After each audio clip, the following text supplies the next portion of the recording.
នៅតាមផ្លូវស្រាប់តែមានកំទេចអីទេខ្មៅៗធ្លាក់ទៅលើមេឃដែលដំបងឡើយពួកគេស្មានតែភ្លៀងបន្តិចក្រោយមកស្រាប់តែមានកប៉ាល់យ៉ាងធំមួយធ្លាក់ដើមក្បាលចុះមកក្រោមវាត្រូវទូករបស់ពួកគេបង្កឲ្យមានភាពវឹកវរហើយនឹងចលាចលជាខ្លាំងចម្លែកណាស់ឧសពដែលធ្លាប់តែកំសាកជាងគេនៅពេលនោះបែរជាមានស្មារតីនឹងណជាងគេទៅវិញគាត់គិតថាគាត់កំពុងតែយល់សពទេពេលបើកភ្នែកមកលែងអីហើយដល់ទៅពេលគាត់បើកភ្នែកមកខ្វាច់ស្រាប់តែមានក្រុងជើងខ្មោចមួយហោះសំដៅមករកគាត់ក្រោយពេលស្ថានភាពស្ងប់ស្ងាត់បន្តិចហើយពួកគេនាំគ្នាឆ្ងល់ថាហេតុអីបានកប៉ាល់ធំប៉ុណ្ណាណីធ្លាក់ចុះទៅលើមេឃកើតចំណែកណាវិញសង្កេតឃើញថាឡុកផូដូចជាខូចហើយវាចង្អុលទៅលើមេឃតែរ៉ូប៊ីនបានប្រាប់ណាមីថាឡុកផូអត់ខូចទេតែនាឡិការបស់វាតែងតែចង្អុលទៅកាន់កោះមួយដែលមានដែនម៉ាញ៉េទិកខ្លាំងហើយបើវាចង្អុលទៅលើបានន័យថានៅខាងលើនោះមានកោះមួយហើយកន្លងមករ៉ូប៊ីនធ្លាប់លើពីអាចារ្យបារាមនិយាយអំពីកោះនៅលើមេឃនឹងដែរប៉ុន្តែនាងអាចឃើញផ្ទាល់ទេបន្ទាប់មករ៉ូប៊ីនបានទៅរើបំណែកឆ្អឹងខ្មោចដែលធ្លាក់មកពីលើមេឃមុននឹងមកផ្គុំចូលគ្នាខណៈពេលនោះផងដែរឧសពហើយនៅលូហ្វីលពឹសខ្លាំងណាស់បានទៅលេងនៅលើកប៉ាល់ដែលកំពុងតែលិចក្រោយពេលរ៉ូប៊ីនផ្គុំលលាក្បាលនោះហើយពួកគេសង្កេតឃើញថានៅលើលលាក្បាលនោះមានរុនមួយចំនួនហើយរ៉ូប៊ីននិងឆូភើសុទ្ធតែដឹងថាអរុននឹងកើតឡើងពីការវះកាត់ខួរក្បាលតែបែបបុរាណដែលមានអាយុកាលតាំងពីជាង200ឆ្នាំមុន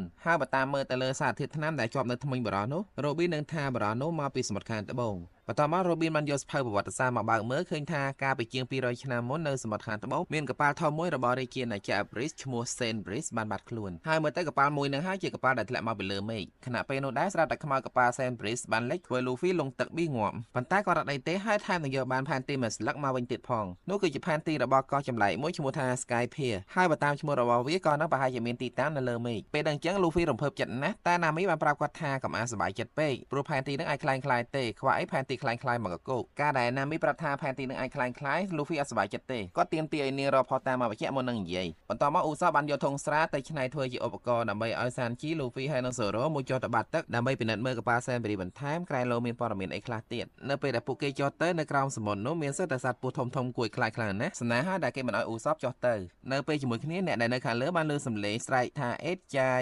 ចាយមកពីចម្ងាយហើយពួកគេក៏បានឃើញទូកមួយបោះសំដៅមកកាន់ពួកគេពេលទូកនោះមកចិត្តមើលទៅគេតែគាត់ល្អមើលខ្លាំងណាស់ដោយយកផ្លែចេកទៅធ្វើទូកអញ្ចឹងហើយកាប់តែនៅលើទូកហ្នឹងគឺស្វាគីងកង់មួយឈ្មោះថាម៉ាស៊ីរ៉ាគាត់ប្រាប់ពួកគេថាក្រុមរបស់គាត់គឺជាកម្ពុជាអ្នកប្រមូលអេតចាយពីកប៉ាល់ដែលលេចចូលទៅក្នុងបាតសមុទ្រហើយតំបន់ហ្នឹងគឺជាតំបន់ដែលគាត់កាន់កាប់ទូកណាដែលលេចចូលទៅក្នុងបាតសមុទ្រគឺជារបស់គាត់ទាំងអស់ពេលនោះណាមីមិនអាចឲ្យស្វាម៉ាស៊ីរ៉ាដឹងទេថាគ្នារបស់នាងកំពុងតែធ្វើការនៅខាងក្រោមព្រោះខ្លាចប៉ះទង្គិចគ្នាហើយដើម្បីពន្យាពេលឲ្យក្រុមរបស់នាងធ្វើការណាមីបាននិយាយបញ្ចូលស្វាម៉ាស៊ីរ៉ាថាគាត់សង្ហាហើយនិយាយស្នេហ៍ស្នាគ្នាពីនេះពីនោះអីចឹងទៅកន្លែងទៅមើល Luffy សានជីនិង Zoro វិញពួកគេបានចុះទៅដល់ទូកហើយនៅទីនោះពួកគេបានឃើញវត្ថុបុរាណមួយចំនួនរូបថតស្រីស្អាតម្នាក់ដែលមានលំពែងបុកទម្លុះនិងហើបដាក់កំណប់មួយដែលនៅក្នុងនោះអត់មានអីទេមានតែរោមសត្វស្លាបមួយតែប៉ុណ្ណោះនៅផ្នែកខាងលើវិញស្វាម៉ាស៊ីរ៉ាបានចាប់ផ្ដើមចេញប្រតិបត្តិការស្រង់កប៉ាល់ Saint Bris ឡើងមកខាងលើវិញវិធីដែលពួកគាត់ធ្វើគឺគាត់បញ្ចូលខ្យល់ទៅក្នុងទូកតាមរយៈការផ្លុំផងខ្សោបផងបន្ទាប់មកកូនចៅរបស់ស្វាម៉ាស៊ីរ៉ាបានរាយការណ៍ថានៅក្នុងកប៉ាល់ Saint Bris មាន